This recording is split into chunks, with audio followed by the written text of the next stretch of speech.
mejor. Amén. Dios lo bendiga, hermano, de forma muy especial. Levante su mano al cielo. Bendito el nombre de Jesús. Amén. Hoy el tema que nos ocupa en el curso de capellanía es sentido de culpa, culpabilidad. En la introducción queremos mencionarles lo siguiente. Cuando no se trabaja adecuadamente, ese sentido de culpabilidad detiene los procesos, inclusive ministeriales, laborales, familiares, etc. Porque el sentido de culpabilidad es como una barrera que está todo el tiempo frente a uno. No es lo mismo uno caminar libremente, sin barreras, libremente, sin obstáculos, que hacer fuerzas con un obstáculo frente a uno. Así que el sentido de culpabilidad hay que verlo como un obstáculo. Sin embargo, tenemos que analizar lo que es la culpa. El manual está por allí, ¿verdad? Pienso que va a ser difícil seguirme según el manual, pero después lo ojea con calma. Capellaniacomunitaria.org. ¿Se desconectó aquí? Ok, ahora sí. Quiero que busque la Biblia Romanos capítulo 1, versículo 8. Romanos capítulo 1, versículo 8. Escúchame, capítulo 8, versículo 1. Romanos capítulo 8, versículo 1. Y mira lo que dice allí. Romanos 8, 1. Ahora pues. Ese ahora y ese pues, tenemos que verlo de manera contundente. Es realmente lo que da margen a lo anterior. Ese ahora une lo próximo, une lo próximo a lo anterior. Ahora pues, ninguna condenación. ¿Alguien me puede definir lo que significa ninguna? Ninguna. Qué interesante, ¿verdad? Ninguna condenación hay para los que están en Cristo Jesús, los que no andan conforme a la carne, sino conforme al Espíritu. Ahora, estas son las palabras del apóstol Pablo, y yo quiero que la considere un momento y la compare con Romanos 5.1. Romanos 5.1. Romanos 5.1 dice: justificados pues por la fe, tenemos paz para con Dios por medio de nuestro Señor Jesucristo, por quien también tenemos entrada por la fe a esta gracia, en la cual estamos firmes y nos gloriamos en la esperanza de la gloria de Dios. Hay unas palabras claves. Aquí es justificados. En el capítulo 8, versículo 1 dice: ninguna condenación. Cuando se habla de culpa, es un flagelo continuamente de condenación. Sentirse la persona mal consigo misma, con la sociedad, etcétera, por eventos, por decisiones. Pero tenemos que ver lo que es culpa apropiada y culpa neurótica. Y cuando se habla de culpa apropiada, al definirlo, pues obviamente tenemos que entender que es el proceso de culpa normal cuando uno hace algo que realmente no debió hacerlo. Y para eso, cuando hablamos en la conferencia inicial, dijimos que en el espíritu nuestro es donde está la conciencia. Es esa campana que nos avisa cuando hacemos algo no agradable, pero también nos aplaude cuando hacemos algo agradable. Por lo tanto, hay culpa apropiada en el sentido de que todos cometemos errores de los cuales después nos arrepentimos. ¿Cuántos de los que son padres aquí, madres y todo, ¿verdad? En algún momento le hemos dado un castigo a nuestros hijos que después decimos: me exageré, como que no era para tanto, ¿verdad? No fue tanto el agravio para ese castigo. Y sentimos un dolor fuerte cuando castigamos a nuestros hijos y nos damos cuenta que no es en proporción a lo que hicieron. Y cuántas veces, por ejemplo, nos sentimos incómodos cuando vamos por el camino y sin que esté a nuestro alcance le damos un golpecito a un animalito o algo pasa, pero uno se siente mal con uno mismo, uno se siente mal. O por decisiones que uno toma, porque de momento no encontró opción, tiene unos resultados fuertes y uno dice, esto se siente mal con uno mismo. En cierta medida eso es culpa apropiada. O sea, cuando hacemos algo que no va acorde con la filosofía de vida de uno, con la cultura eclesiástica y con los mandamientos de Dios, uno se siente mal. Eso es muy normal, muy normal. Cuando hablamos de culpa, cuando hablamos de culpabilidad, nos llega a la mente lo que es un proceso judicial. No sé cuántos de ustedes han servido como jurado en algún momento, no sé cuántos han estado en un proceso judicial. Allí está el juez con el machete, puede estar a lo mejor el jurado, están los testigos, está el acusado, están los afectados. Y en ese proceso, en un tribunal se pueden dar algunas opciones, en un tribunal normal, humano. Primero, que el culpable salga culpable. Eso es muy normal, o sea, que el culpable salga culpable. Segundo, que un culpable salga inocente. Usted sabe que hay mucha gente culpable en la calle porque son declarados inocentes por tecnicismos de ley.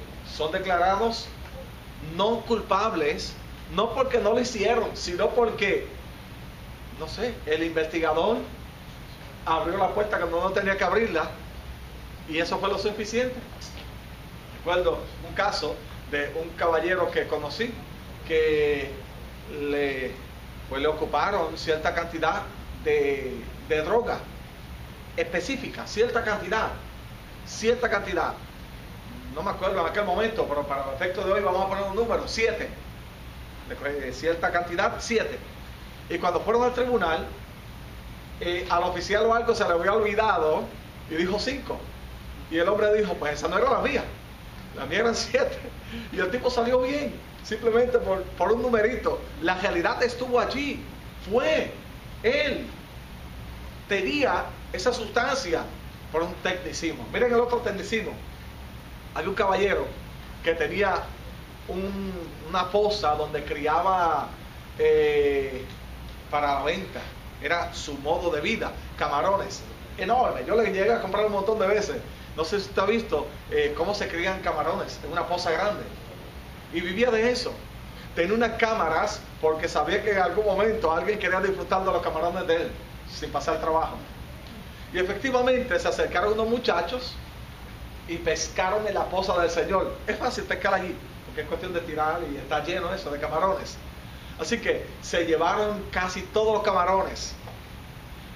Las cámaras capturaron todo el mundo sabía que eran los hijos de fulano. Las cámaras, o sea, no había forma de otra cosa. Pero cuando van donde el juez le dice, oye, sí son ellos, mira para allá, son ellos. Pero ¿dónde está el sign que dice que tú estás grabando? Las cámaras tenían que grabar un sign que dijese cámaras grabando 24 horas. Son ellos, pero tenía que ponerle un sign para que ellos se dieran cuenta que había cámaras. Y por eso sencillamente el juez dijo, muchachos, no hay caso. Perdiste los camarones y perdiste el caso. Un tecnicismo. Así que hay la probabilidad que en un tribunal el culpable salga inocente. Pero también, miren la tercera probabilidad, que en un tribunal un inocente salga culpable. Yo me he dado con muchos casos de esos. Pero está la ley de probabilidad de alguien que estaba en el sitio menos indicado, a la hora menos indicada, rodeado de la gente menos indicada, ocurre algo y el pobre tipo la pagó. Hay la probabilidad de que haya mucha gente confinadas cumpliendo una sentencia que son inocentes, pero también hay la probabilidad de que un inocente salga inocente. Así que miren esas 4 probabilidades en el sistema judicial normal. El culpable puede salir culpable o puede salir inocente. El inocente puede salir culpable o inocente. Eso hablando en términos de culpabilidad humana. Pero miren aquí, en Dios todos somos culpables. Todos somos culpables. ¿Y por qué esta introducción que estoy dando? Nota lo siguiente, hermanos. No hay nadie inocente ante Dios. La Biblia es muy clara, es explícita. Dice, por cuanto todos pecaron, estamos destituidos de la gloria de Dios. Todos. No hay ni aún uno santo, justo. Nadie. Aquel que dice que es justo o santo, etcétera, parafraseando la Biblia, dice que hace mentiroso a Dios. Porque todos hemos pecado, todos le hemos fallado a Dios. Ahora, la muerte de Cristo no fue para declararnos inocentes. Y esto lo quiero enfatizar porque es la base, es el meollo precisamente de lo que tiene que ver el sentido de culpabilidad. La muerte de Cristo no fue para declararnos inocentes. Entienda bien eso. No fue que cuando Cristo murió, resucitó, Dios dijo, bueno, pues son inocentes. Fue diferente. En la cruz, Cristo llevó nuestra culpabilidad. Ya habíamos sido sentenciados. El veredicto se había dado. Culpabilidad. Por lo tanto, en ese sentido, es normal que cuando uno peque se siente culpable. Que cuando uno le falla a Dios, es normal que se sienta culpable. Que cuando uno camina sin Dios, es muy normal que haya ese sentido de culpabilidad. Eso se le llama también culpabilidad apropiada. Hay de aquel que comete el pecado y lo practica y no le da paso a la conciencia para que le dicte, está mal, estás mal. Por lo tanto, cuando Cristo muere, sencillamente Él paga nuestra sentencia y nuestra culpabilidad. Ahora, cuando venimos a Cristo, no somos declarados no culpables, sino que hemos sido declarados justificados. Y miren aquí la palabra, Romanos que leímos 8.1, 5.1, Romanos 5.1. Hemos sido declarados justificados. Y vamos a ver la diferencia. Cuando uno da clase en el instituto, por lo menos me gusta enseñarle, cuando doy esa clase de teología desde el principio al final, la definición de justificación viene obviamente de justicia, pero es el proceso por el cual se declara justo, en este caso nosotros, se declara justo al culpable. Y esa es la diferencia. Justificación, proceso mediante el cual se declara justo al culpable. Y eso es una diferencia en cómo aquí en la tierra se lleva a cabo el proceso judicial. Porque no nos cuadra en la cabeza que un culpable pueda ser declarado justo. Pero la justificación es, eres declarado justo no porque tú fuiste y cumpliste, sino porque se pagó el costo de tu culpa. Y eso es lo que te hace a ti. No te hace inocente o no culpable, te hace justificado. Ahora, ¿qué significa justificado? Vamos de nuevo a Romanos 5.1. Justificados pues por la fe, tenemos paz para con Dios por medio de nuestro Señor Jesucristo. Cuando el hombre pecó, tronchó esa relación con Dios. La amistad con Dios, el hombre la tronchó, esa relación con Dios. Por lo tanto, cuando Cristo llega, lo que hace es tomar el lugar. Dice que llevó en sí nuestros pecados, llevó en sí nuestras cargas, nuestras faltas. Él sabe, Cristo sabe lo que es el peso del pecado. Porque en un momento dado se sintió tan y tan solo que dijo, ¿por qué me has desamparado? Pero al final dijo, consumado es. Por lo tanto, Cristo sabe lo que es la carga del pecado. Y tenemos que verla de forma práctica. Mira lo siguiente. ¿Qué usted haría? ¿Cuántos tienen deudas aquí? Vamos a ver, levante la mano los que tienen deudas. Imagínese por un momento la deuda mayor que usted tiene. El auto, la hipoteca, la mayor, la más grande que usted tiene. Y que cuando usted vaya mañana al banco, el banco, alguien le diga, no tiene que hacer el pago. Alguien vino por allí y depositó un cheque para saldar tu hipoteca, tu deuda. Alguien asumió tu deuda. Alguien asumió tu deuda. Dejó el cheque. Lo único que tienes que hacer es firmar aquí, aceptando la gentileza de ese caballero que dejó ese cheque. ¿Cuántas horas usted estuviese dispuesto a firmar? ¿Cuántos papeles estuviese dispuesto a firmar si alguien mañana deja un cheque en el banco para firmarle su mayor deuda? Yo sí tengo que estar 8 horas firmando. No hay problema, sin tomar café ni agua, olvídate de eso. Allí sigo cogido. Miren, hermano, pero no significa que la deuda no estaba allí, fue que alguien la asumió, alguien se hizo responsable de esa deuda. Mi responsabilidad es aceptar ese cheque, aceptar que alguien pague esa deuda. Ahora, ¿cómo se sentiría usted? ¿Qué sería lo mínimo que usted haría cuando salga de ese banco? Buscar a la persona. Buscar a la persona y aunque sea invitado a venga aquí o hacer algo. O sea, tenemos que hacer algo con ese tipo.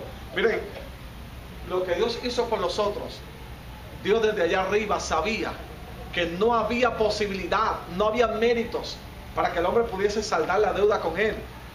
Pero si uno analiza racionalmente, humanamente, uno dice, pero ¿por qué? Si cuando Adán pecó, ¿y por qué al otro día Dios no lo perdonó? ¿Por qué Cristo no vino a la semana? Si ellos pecaron no sé qué día en la semana, le podía haber dado 1 semana o 2 semanas y resuelto. ¿Y para qué tanto pleito? ¿Por qué tuvieron que esperar? Tuvo Dios que esperar aproximadamente 4000 años. Desde Adán hasta Cristo. Eso parece absurdo. ¿Sabe qué hubiese pasado? Adán le hubiese dicho, no me diste la oportunidad. Yo podía resolver mi problema contigo, no necesitaba a Cristo para nada. Es aún así, y la humanidad todavía no acepta ese cheque que fue depositado en el banco. No lo acepta. Por lo tanto, Dios vio necesario que el hombre se inventara cuanta cosa había con tal de relacionarse con él.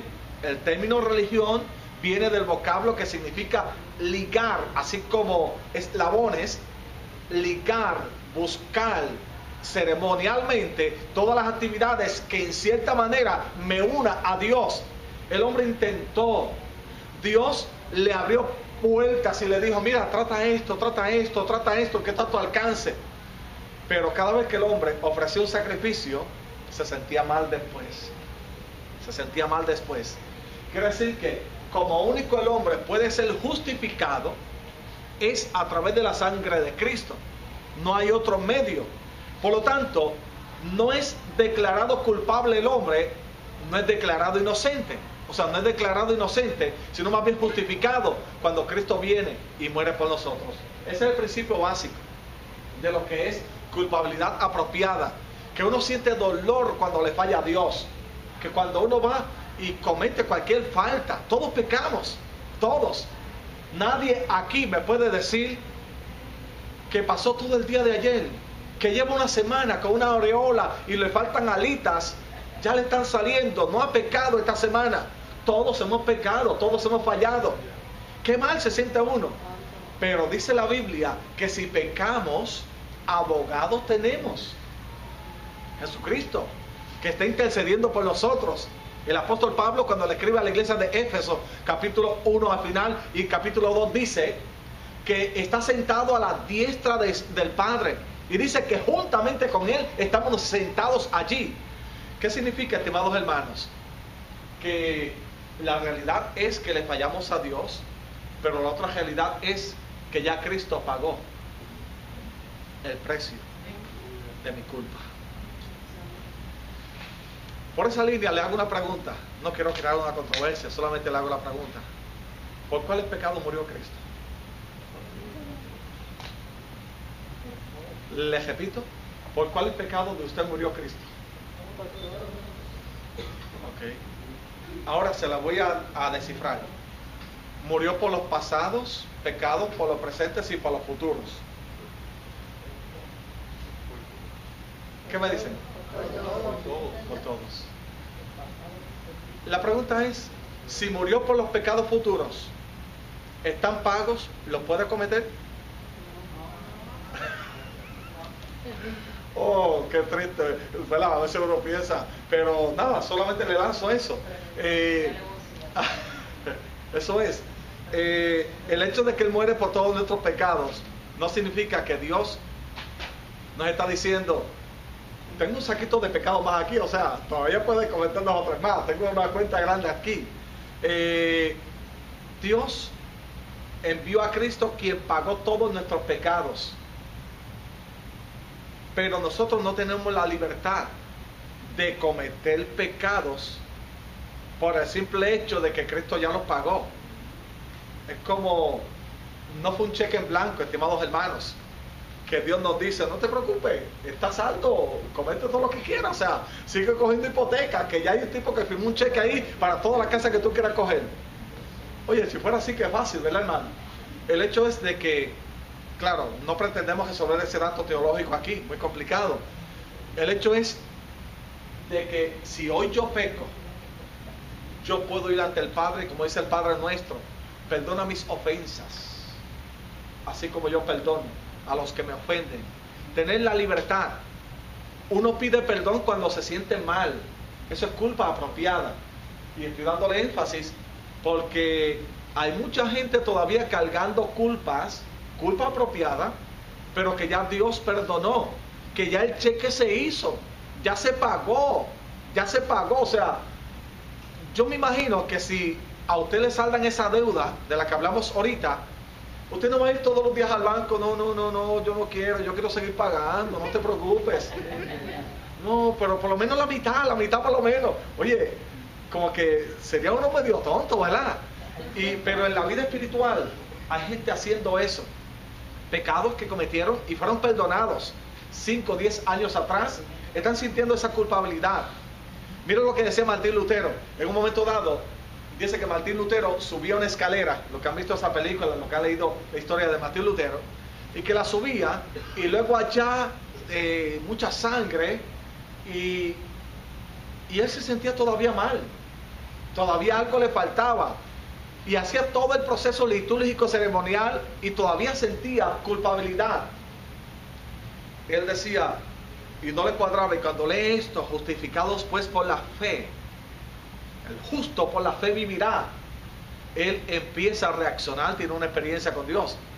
Pero después de pasar el tiempo, dice que tenía tentaciones, tenía tanta lucha mental, y que a la mente le llegaba como ese sentido de culpabilidad que le estremecía. Mira lo que hiciste por culpa tuya, mira esto pasó y esto pasó, así todo el tiempo.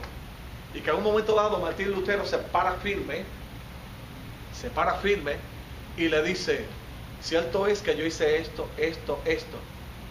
El enemigo le había presentado toda una lista de todo lo que él había hecho, esto y esto. Y que Martín Lutero le dijo, claro que sí, pero se te olvidó una al final, la sangre de Cristo me limpió de todo pecado, me ha redimido, me ha justificado. Esa fue la final, esa absorbe todas las anteriores. Pero hay gente caminando precisamente con esa lista a la mano. Lo que pudo haber hecho con el hijo que no hizo, lo que pudo haber hecho con el esposo, la falta que cometió, el error que cometió. ¿Y por qué insisto también? Porque gran parte de los cristianos, cuando llegan al altar y se arrodillan, el enemigo le presenta como una película de todo lo malo que han hecho en el día, en la semana, inclusive de meses y años anteriores. Y casi no pueden conectarse con el cielo, porque el enemigo les está diciendo, caramba, ¿tú te crees que eres digno de arrodillarte ahí? Eso es muy santo. Y mucha gente sale de ahí cabizbajo, se siente incómodo, y el enemigo aplaudiendo. Sentido de culpabilidad. Levante su mano. Qué bueno es Dios. Qué bueno es Dios. En definición, culpabilidad, sentimiento de autorreproche y dolor moral, tensión entre el yo y el superyo, lo definimos ya mismo. El yo reacciona con sentimiento de angustia por no haber alcanzado el mandato de su real, el superyo. Y miren aquí, la culpa puede ser real, como por ejemplo pecado, etcétera, o puede ser falsa, sencillamente falsa en el sentido de que nos crían en un sistema estricto de valores, y violentar uno de esos valores ya nos hace sentir culpables. Miren, hay personas que sienten que pecan porque violentan una norma doctrinal de un sistema. Violentan una norma doctrinal de un sistema. Toda norma hay que seguirla, de todo sistema. Pero violentar una norma en un momento dado no es pecado. Inclusive, si alguien no puede venir un domingo porque está enfermo o tiene que llevarle el hijo al hospital, esa persona se siente tan incómodo consigo mismo porque no pudo venir el domingo, pero estaba llevando a la mamá al hospital, emergencia. Pero se siente incómodo. Yo les narré sobre Juan en el libro que escribió el doctor Dobson, Emociones, puedes confiar en ella, un librito pequeño. James Dobson. Juan se sentía culpable porque caminaba, veía una botella y la recogía, pero si seguía en el camino y no podía recoger todas las botellas y toda la basura en el camino, y cuando llegaba a su casa, por cuota decía, bueno, por cada botella tengo que orar 5 minutos pidiendo perdón. 5 minutos. Y llegó el momento en que Juan no podía cumplir con esa estructura cultural, eclesiástica. Y hay gente, estimados hermanos, que se sienten que pecaron cuando no pecaron, sencillamente porque le enseñaron algo como pecado. Y déjame decirle, hemos trabajado decenas y decenas de casos así, decenas y decenas de casos en ese sentido.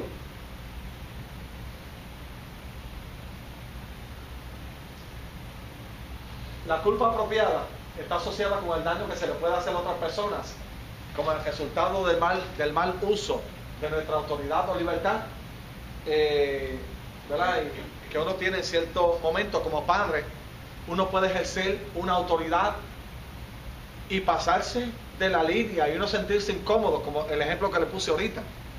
Uno sentirse mal porque se pasó de la línea en el castigo. El hijo dejó caer un vaso, se rompió un vaso. El vaso costó 15 centavos y le quitamos el celular por una semana.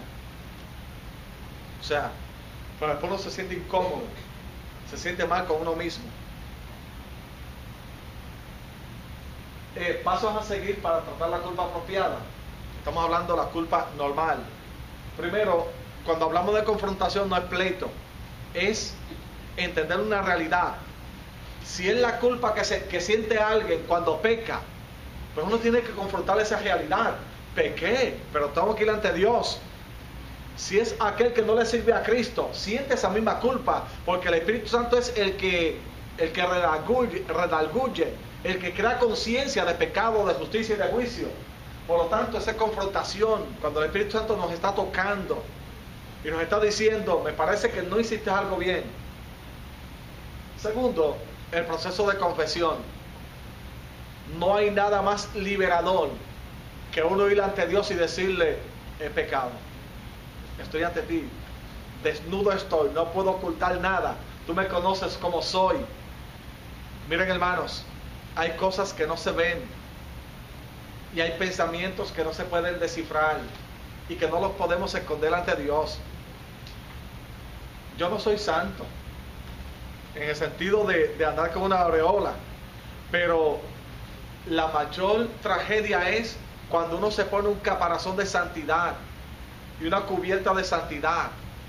Esa cubierta en cierto sentido nos cohíbe, nos impide, Dios te bendiga mucho, el proceso de confesión ante Dios. Es como una limitación, porque nos creemos tan santos que creemos que ni aun Dios puede entrar en esa cápsula y que allí yo puedo hacer muchas cosas porque nadie las ve. Hermano, lo mejor es ser como uno es, con nuestras debilidades y con nuestras flaquezas, con nuestros puntos fuertes y nuestros puntos débiles, que al fin y al cabo Dios los conoce. Al fin y al cabo Dios los conoce. No sé si ustedes se acuerdan de David, lo que hizo David, aquel hombre de Dios, aquel gran salmista. Un día David estaba paseándose, me imagino que estaba fresca la tarde. A lo mejor le estaba haciendo un sancochito y estaba todo lo más chévere. Y estaba en el gran palacio, miró hacia allá, había una joven y David, miren hermanos, la miró. Ustedes saben el proceso. No tan solo planificó, no tan solo pecó, después el tipo, el cristiano, o sea, ese tipo, el pastor, el rey de Israel, aquel que simbólicamente es el Mesías, aquel, estimados hermanos, que Cristo cuando venga en su reino milenial se le va a llamar en el trono de David. ¿Sabes qué? Aquel David mandó a matar a Urías entero. Ese fue David. Luego en el Salmo 51 todos saben lo que dice: ten piedad de mí, oh Dios. Y sigue diciendo David, pidiendo, confesando su pecado. No se justifica, él abre el corazón. Usted sabe la liberación que hay cuando uno confiesa lo que hace ante Dios. Señor, mira mis debilidades. Déjame decirle que no nos escuchen mucho, pero Dios sabe tus debilidades, pero Satanás también. Satanás sabe las debilidades de uno, que no son las mismas de todo el mundo, estimados hermanos. A mí, la tentación de ir a un sitio, una cerveza, el alcohol, para mí eso no es tentación. Pero para otros sí, pero yo tengo mis tentaciones también. Y todos tienen sus tentaciones, sus áreas frágiles. ¿Y creen ustedes que el enemigo no lo sabe? Claro que sí. Si uno falla, o si uno tiene tal vez la tendencia, hermanos, uno mira al cielo, uno confiesa: Señor, ayúdame, me siento débil, me siento ya al borde de caer, ayúdame. Ese proceso de confesión. Pero si uno pone un caparazón y es obstinado, ¿sabe lo que pasa al obstinado y al soberbio? El soberbio difícilmente puede ver su pecado. Trabajar con un soberbio es difícil porque es impenetrable. El tercer paso es perdón. Aceptar y recibir ese perdón. Y restitución. Recuerdo que cuando hablaba esto, en forma de broma, alguien me trajo una canción que se escucha en Navidad de unos jibaritos. Un jibarito que le robaba la gallina a todo el mundo, ¿verdad? Y de momento, cuando se convierte, doña, no sé si era Pancha o Yeya, qué sé yo qué, le dice: Juan, recuerda devolverme la gallina. Y Juan le dice: muchacha, es difícil, ya me la comí. O sea, restitución es, restitución no es yo ir y devolver todo lo que, ¿verdad? Porque es difícil hacerlo en un sentido, es difícil, pero cuando yo me le acerco a alguien a quien herí, al papá, a la mamá, al hijo, al otro, estoy restituyendo en ese caso. ¿Qué fue lo que hizo Lucas capítulo 15, el hijo pródigo? Cuando se acercó, el papá hizo todo el proceso de restitución y fue más allá. Yo tengo una conferencia sobre eso, en algún momento se la puedo traer. Le dio el anillo, o sea, el hijo cuando llega lo pone en una posición más elevada de la que estaba cuando se fue. Le puso el anillo, el vestido y una fiesta grande. Ese es el proceso de restitución. El padre en cierto momento le dijo: tú sigues siendo mi hijo, ahora te has humillado y ponte este anillo. Es símbolo real, el sello, que cuando los demás vengan y te pregunten: caramba, después que desperdiciaste tanto dinero, después que hiciste tantas barbaridades, después que pecaste y hiciste tantas cosas, te lo van a sacar en cara. Tú sencillamente le enseñas el anillo y dices: tengo el anillo real porque a quien yo ofendí fue papi. Y si él me perdonó, ¿quién eres tú para condenarme? Por lo tanto, ninguna condenación hay para los que están en Cristo Jesús. Restitución. Reconciliación es el eslabón que nos une nuevamente. Alguien dice que es difícil perdonar y olvidar. El ser humano no tiene un chip o un programa que uno puede darle delete y se borra toda la historia. Pero cuando yo perdono y hago el proceso de restitución, reconciliación que ya Dios lo hizo conmigo, yo puedo ver a la persona que me ofendió y no me afecta. Obviamente, cuando se habla de perdón, restitución, reconciliación, tiene que haber un proceso de confianza. Se arregla muy fácil que el esposo haga cuanta barbaridad por allá y venga y diga, perdóname, oye, pues ya, borrón y cuenta nueva. No, tiene que ganarse la confianza de nuevo de la esposa, empezar en cero, tiene que empezar de nuevo. Y de esos casos trabajamos también decenas, que el esposo se arrepiente, Dios lo perdona y quiere que la esposa de la noche a la mañana lo perdone y borrón y cuenta nueva. No, eso se perdona, se restituye, se reconcilia, pero tienes que empezar a ganarte la confianza con Dios, la confianza con tu gente en la iglesia, la confianza con tu familia. Miren aquí lo que es ahora la otra culpa neurótica. Tiene que ver mayormente con inmadurez. Aquí hay algunos pasajes bíblicos. Uno hace daño, pero producto de la inmadurez.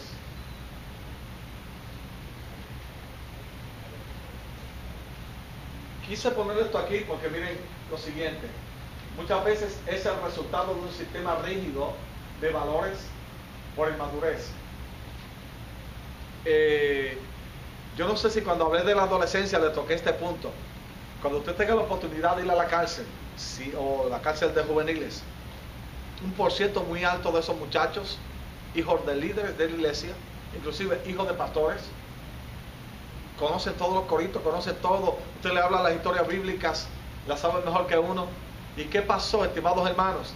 Muchos fueron criados en un sistema rígido de valores que no eran valores cristianos. Inclusive hay un joven cumpliendo 28 años de cárcel. En el historial de su familia, así está claro que el papá lo obligaba a ir a la iglesia. Y los castigos, cuando hacía algo desagradable, era que tenía que arrodillarse a orar media hora. Arrodíllate a orar, como castigo. Media hora orando. Y cuando ese muchacho estaba en la iglesia y de momento hacía algo no agradable, el castigo era orar, el castigo era ayunar, el castigo era ir a la iglesia. ¿Y cuántas veces le dieron porque sencillamente no se aprendió un corito, porque no se aprendía un texto de la Biblia?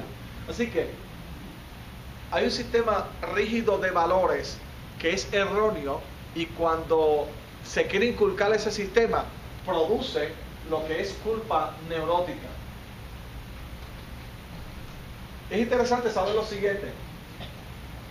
Muchas veces la culpa neurótica oculta una culpa mayor. En mi experiencia de algunos años, un % muy alto, me atrevo a decir que más de un 90%, miren cómo lo digo, más de un 90% de las personas que tienen un caparazón de santidad están ocultando algo que hay allá atrás. Y el caparazón es como si fuera una barrera para que nadie entre. Es como si fuera un cuarto privado en la casa donde están todos los pecados. Pero cuando uno entra en ese proceso de intervención, como una cebolla, remueve una capa, remueve otra, allí en una esquina uno encuentra lujuria, uno encuentra muchos pecados allí. Uno encuentra envidia, codicia, murmuración. ¿Cuántas cosas se encuentran allí ocultas bajo lo que es ese manto? Por lo tanto, esa culpa neurótica, cuando esa persona va a orar, no se sabe la historia de aquella joven que se casó y su concepto era muy equivocado de lo que era el matrimonio, y después de cada relación se arrodillaba a orar media hora, una hora pidiéndole perdón a Dios. Después de cada beso y caricia con el esposo, leía la Biblia y se ponía a orar a Dios. ayunaba varias veces a la semana porque se sentía mal con Dios, mal con Dios. ¿Usted no cree que eso es un infierno, estimados hermanos? ¿No creen que vivir esa vida pensando que Dios está todo el tiempo buscando la excusa para darle un cantazo y un latigazo? Así que muchas veces esa culpa neurótica está ocultando algo mayor.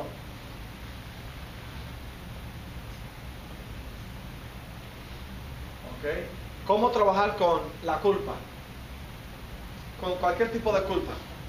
Lo primero es establecer lo que llamamos rapport. Rapport es esa confianza que se logra entre el capellán, pastor, líder y aquella persona que a lo mejor viene a buscar ayuda o le va confiando algo a uno, ¿verdad? Y aquí tengo que hacer una aclaración bien importante cuando se habla de rapport. Es una responsabilidad bien grande, de mucho peso, Si uno no se siente preparado, lo mejor es que no entre en eso. Lo mejor es que no entre, y yo lo voy a explicar por qué. No es que uno no tenga la capacidad, uno puede ayudar. La mayor tragedia es el uno no saber manejar después que pasa la experiencia. Se lo planteo de esta manera. Alguien va buscando ayuda.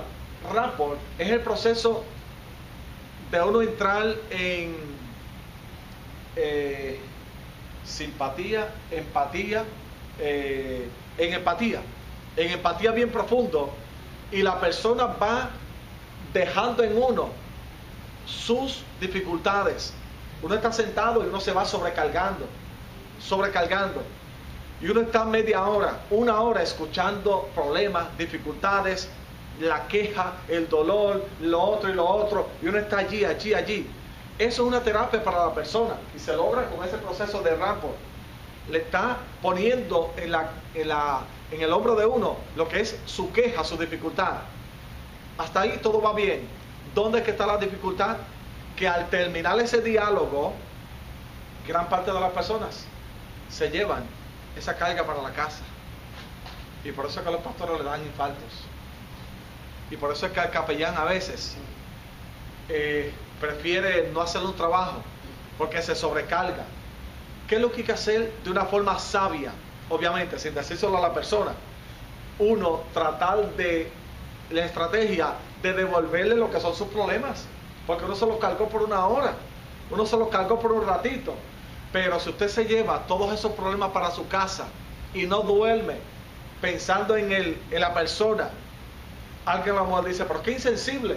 Déjenme decirle, si el pastor no puede dormir bien en la noche pensando en todos los hermanos, muy pronto tendremos un funeral pastoral, muy pronto, o un capellán. Por lo tanto, ¿cómo uno procesar eso? El sistema se llama rapport, que yo le voy devolviendo. Oye, te cargué tu situación por un rato, pero este es tu problema. O sea, sin decírselo, ¿verdad? Sin uno decírselo, pero buscar la manera de uno depositar allá nuevamente lo que son sus tragedias, situaciones económicas, su enfermedad. Si no, si le habla de enfermedad y usted no hace eso, va a salir cojito de allí con dolor de espalda y dolor de cabeza. El término de confrontación, reitero, no es un pleito, pero a veces tenemos que confrontar a la persona en el sentido de, para que tome una decisión, sí o sí, hay que hacerlo para que tome una decisión.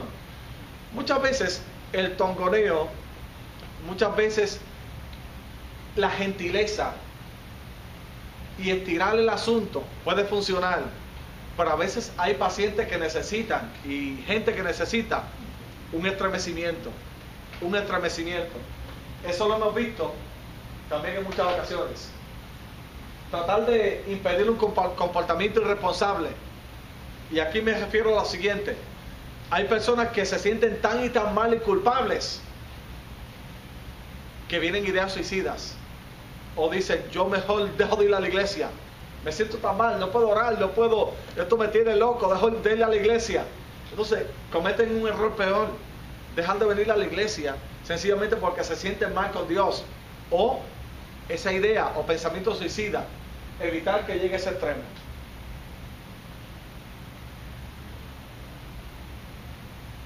recompensar el comportamiento responsable a través de, o sea, vamos a ponerlo de esta manera, tratar de que cambie la forma de pensar por algo que sea digno de aplaudir, algo que a la persona uno le pueda decir, sigue para adelante, el pensamiento puede estar, pero toma decisiones sabias, decisiones acertadas.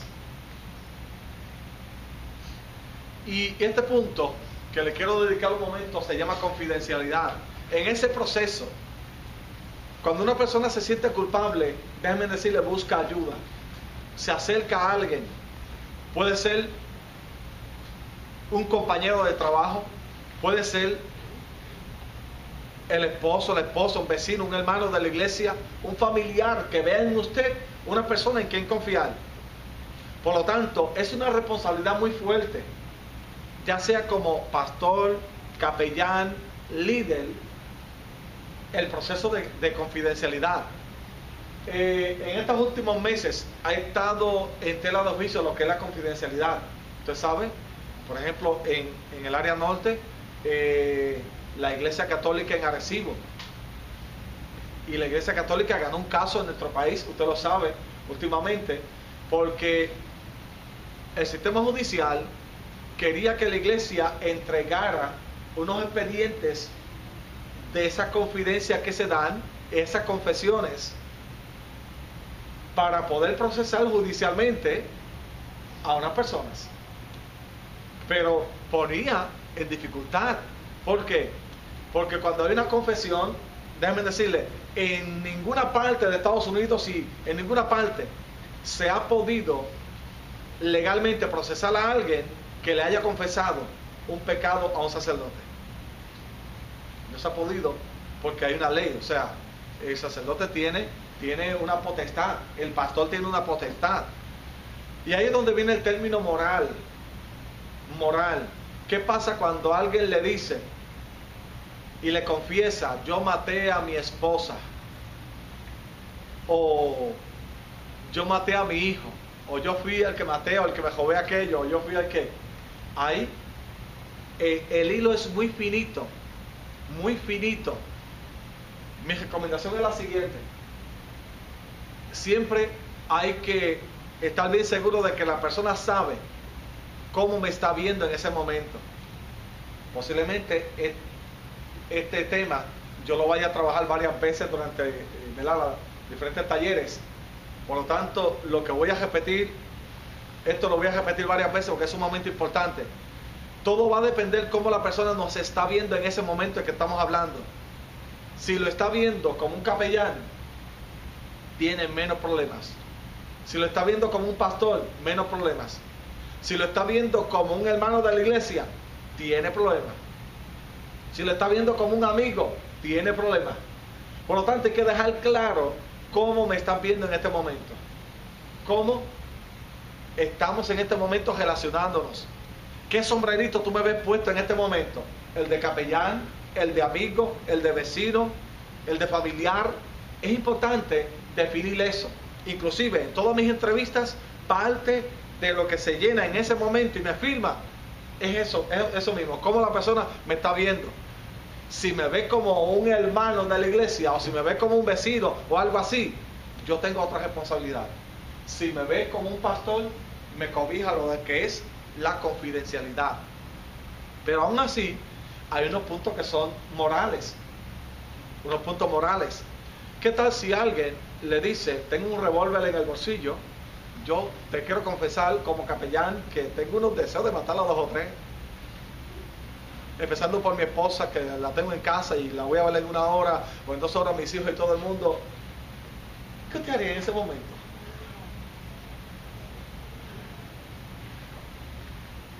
Miren, legalmente, usted podría salir bien por la confidencialidad. Moralmente, sería una tragedia que alguien que uno atendió y que pudo haber evitado una situación, uno no lo haga. Déjenme decirle, yo lo he hecho muchas veces y le he dicho a la persona, lo hemos hecho, o sea, por lo menos a mí me han llamado. voy para allá y voy a hacer tal cosa, yo le he dicho, tengo una responsabilidad y voy a llamarla a la policía. Voy a llevarla a la policía porque yo no puedo permitir eso. Y hemos intervenido en varias situaciones así. Así que, pero sin embargo, se pone en tela de juicio la confidencialidad. Y es una decisión muy personal. Y ahí es donde hay que pesar en balanza. Pero no hablemos de cosas tan complicadas. Vamos a hablar de confesiones en otro sentido. Por ejemplo, alguien le dice, yo cometí un pecado. Y se lo confiesa aunque usted ora por él. Un pecado. Todo lo que les ha confiado por una persona debe morir por usted. Ya yo analicé eso en este momento, ¿verdad? Pero mira aquí, cuando alguien pierde la confianza en su ministerio, ya sea pastor, capellán, etcétera, lamentablemente el ministerio ya casi se acabó, porque depende mucho de la confianza que tenga la gente en uno. Depende mucho. Miren esta historia, y yo creo que usted me reaccione a esto. En cierta ocasión se convierte en una fémina. Me confiesa esta joven que le había sido infiel al esposo. Yo le dije, no me pudiste haber dicho eso. Nada, hicimos un acuerdo de que ella no se lo iba a decir a nadie, yo tampoco. Pero aún así yo le dije, tú no se lo dices, yo tampoco, pero hay otro por allá que yo no sé qué va a pasar. Yo no sé qué va a decir aquel. Nada. Después de eso, se convierte el esposo como a los 2 años. Y todo iba marchando a perfección. Se van para Estados Unidos. Y como al año, el tipo me llama rabioso conmigo. Pastor, ¿por qué usted no me lo dijo? Me insultó, me dijo 20 cosas. Pero eso me dijo, lo peor, me insultó. Yo creo que si hubiésemos estado así, ese tipo me hubiese dado un golpe. Me dijo 20 cosas. ¿Por qué yo no le había dicho que la esposa le había sido infiel? Eso fue trágico, trágico. Me dijo 25 cosas.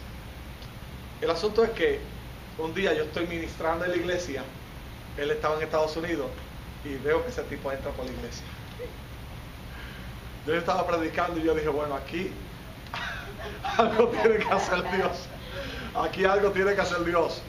Porque de la forma en que él me habló meses anterior por teléfono, eso era, si hubiese tenido un revólver me lo hubiese descargado encima. Y yo dije, Señor, tiene que orar aquí. Yo seguí predicando, qué sé yo qué. Y gracias a Dios que era largo el templo y se sentó atrás. Y cuando siguió pasando al final en la administración, yo estaba un poquito malo, porque usted se imagina. Y él me dijo, vine a pedirle perdón. Vine a pedirle perdón. Miren ustedes, ¿qué hubiese pasado si yo, cuando aquella joven me confiesa su pecado, yo corro la voz? Hermano, hubiese sido peor la situación. Hubiese sido peor. Por lo tanto, la confidencialidad, si alguien nos dice algo, nadie lo debe saber. Y aquí los líderes tenemos que tener también mucho cuidado como líderes, como capellanes, porque muchas veces nos da la sensación de que si corremos la voz, alguien va a pensar, qué bien, tú eres un buen, la gente confía mucho en ti. A quien yo se lo diga, es la primera persona que va a empezar a desconfiar de mí. Porque se supone que yo no diga esas cosas, que yo no las diga. Que muchas situaciones se pueden evitar en una iglesia si tan solo uno aprende a llevar hasta la tumba las confesiones. ¿Qué te dicen amén? Amén. Amén. ¿Ok? Amén. ¿Cómo puedo ser perdonado? Esta es la otra parte, ¿verdad? Y se los traigo para que tengan herramientas en el proceso para ayudar a alguien que está pasando ese sentido de culpa. Todos necesitamos perdón. No importa que sea una persona rica, pobre, no importa quién sea. Todo ser humano necesita perdón. No importa que sea del sistema elitista religioso, social, económico, no importa, necesita perdón. Requisito de perdón, aquí todos lo sabemos, y esto es prácticamente el plan de salvación. Confesar nuestros pecados, arrepentirnos. Resultado del perdón.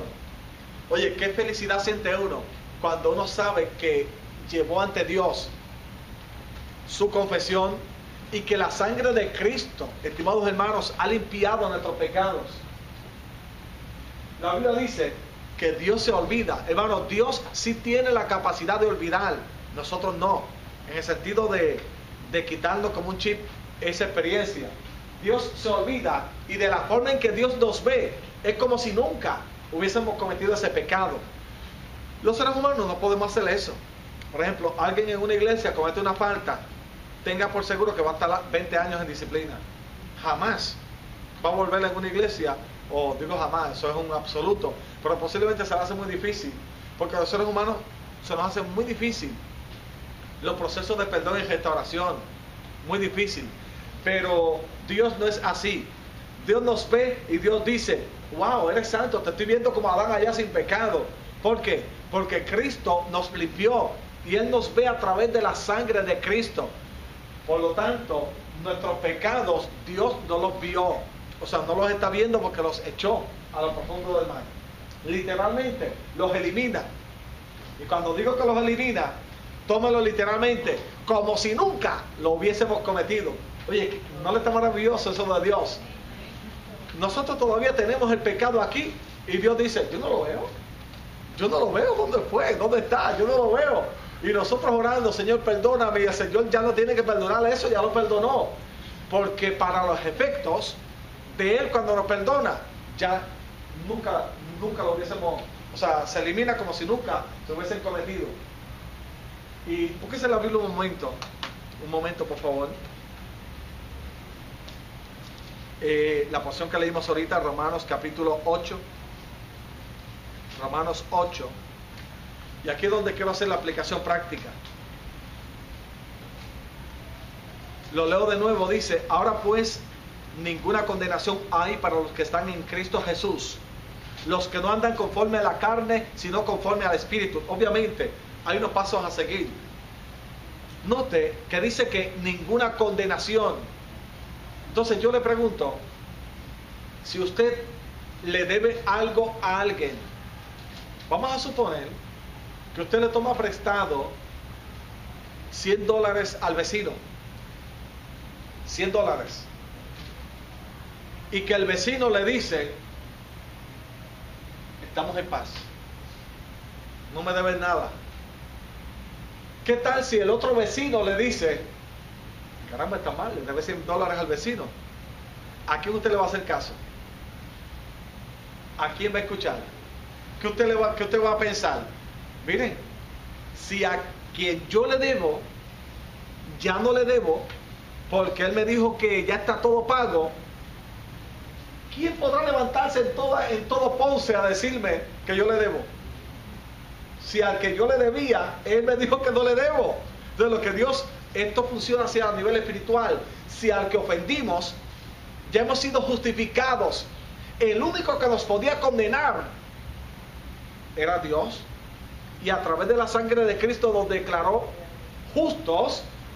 Pero Satanás sabe lo que le dice a la gente: caramba, está condenado, siéntete mal. Hermanos, y lo más trágico es ver a un cristiano con ese sentido de culpabilidad, que no pueda levantar las manos libremente para adorar a Dios, que no pueda hacer algo libremente, alguna función libremente en la iglesia, que no pueda, estimados hermanos, porque tiene un sentido de culpabilidad por los errores que uno ha cometido en la vida, a lo mejor.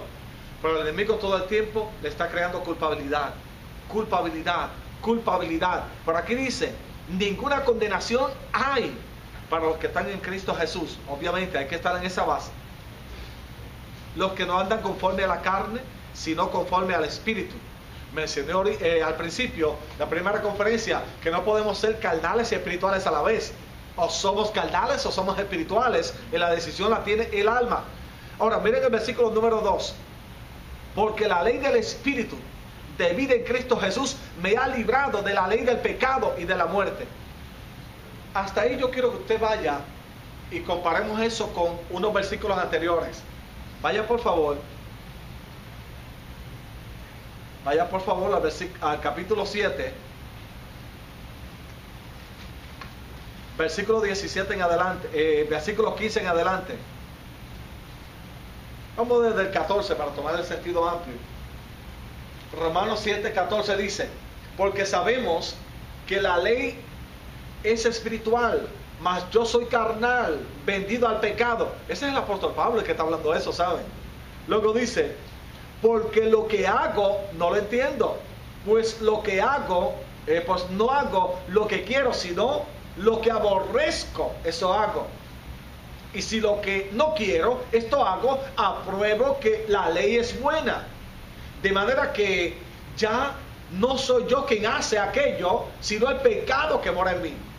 Y yo sé que en mí, esto es en mi carne, mora el bien. Porque el querer el bien está en mí, pero no el hacerlo. Aquí yo tengo que hacer un paréntesis, porque usted sabe a que la secta de Jesús solo, Jesús hombre, el ponceño, se basa y utiliza, parte de lo que utilizan es esta base bíblica, porque ellos dicen, bueno, como yo soy carne y espíritu a la vez, la carne puede pecar, pero el espíritu está bien. Usted escuchó, no sé si ha leído sobre esa secta. Por lo tanto, ellos dicen, puedo hacer el pecado, porque el pecado es carne. Y el espíritu puede estar con Dios. Y la carne, como es carne, no tengo otra forma que pecar. Pero eso no es lo que dice el apóstol Pablo. El apóstol Pablo lo que está diciendo es, hasta aquí se lo voy a definir para seguir. Él está diciendo, yo no tengo la forma de salir de mi casa y decirle a mi cuerpo, bueno, te voy a dejar enganchadito en un clavito y me voy por ahí en el espíritu. Él lo que está diciendo es, cuando yo salgo de casa, lamentablemente me tengo que llevar todo mi cuerpo. Esto anda conmigo. Yo no puedo evitar que este cuerpo ande conmigo. Por lo tanto, él dice, y miren cómo sigue en el versículo número 19, porque yo hago el bien que quiero, porque no hago el bien que quiero, sino el mal que no quiero, eso hago. Y si hago lo que no quiero, ya no lo hago yo, sino el pecado que mora en mí. Ahora, miren qué contundente el versículo 21 en adelante dice, así que, queriendo yo hacer el bien, hallo esta ley, que el mal está en mí.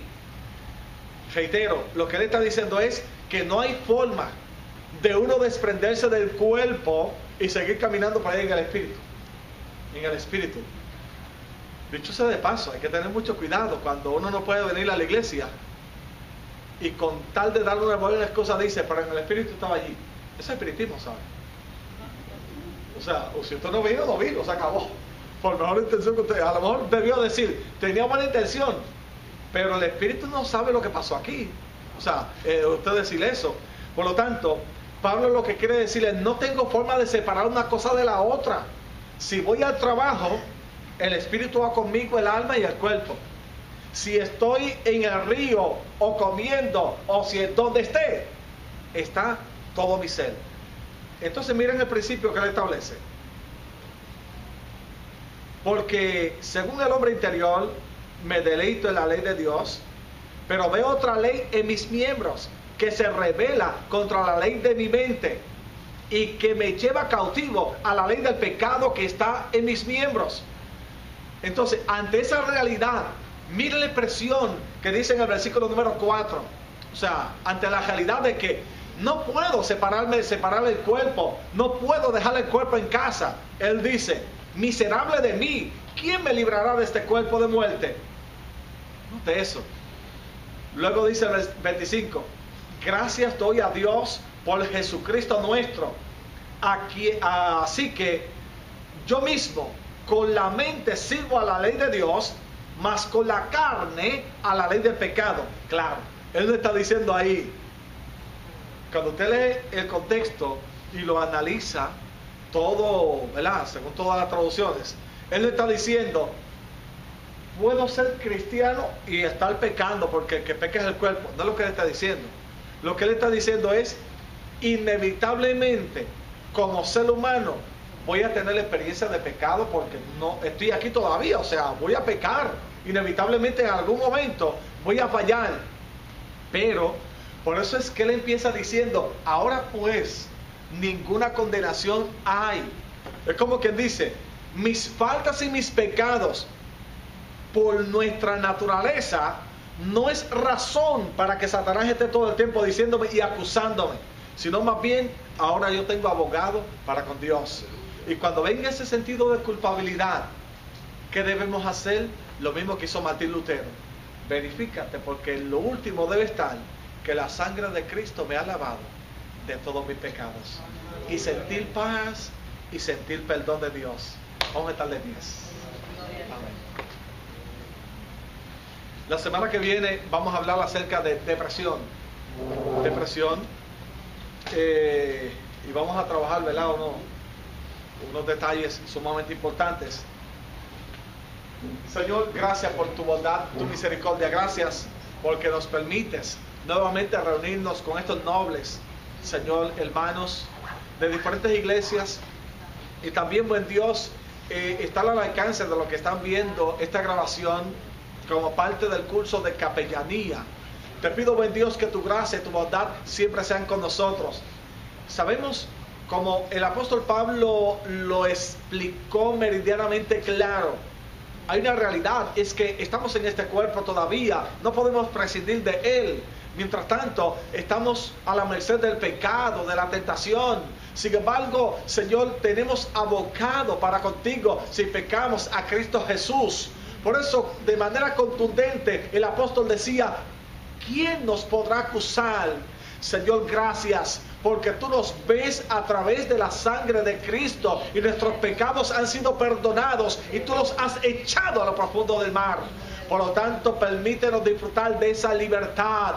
Señor, qué alegría que nuestra mayor hipoteca ha sido salda, Señor. Y cuando el apóstol le escribe a la iglesia de Colosa, sencillamente le dice que el acta que era en nuestra contra, aquella escritura que el enemigo tenía, era la que utilizaba para flagelarnos y para torturarnos, que tú la tomaste y la clavaste allí en la cruz. Señor, gracias, porque ahora eres dueño de nosotros, porque pagaste, Señor, el precio de nuestra hipoteca. Pagaste, buen Dios, el precio de nuestro pecado. Gracias por Jesús. Gracias por el Espíritu Santo, que es el que nos ayuda en estos momentos a vencer la tentación. Señor, nos da la fortaleza para que cuando pecamos, vamos ante ti a través de Cristo. Señor, gracias. Y cuando vengan esos sentidos de culpabilidad, permítenos trabajarlos, Señor, de la manera más efectiva, de tal modo que nada nos neutralice y nos detenga en el proceso y en el camino que hemos emprendido. Amén. En el nombre de Jesús, amén. Amén. Amén. Amén. Dale un aplauso al que vive en el nombre del Señor.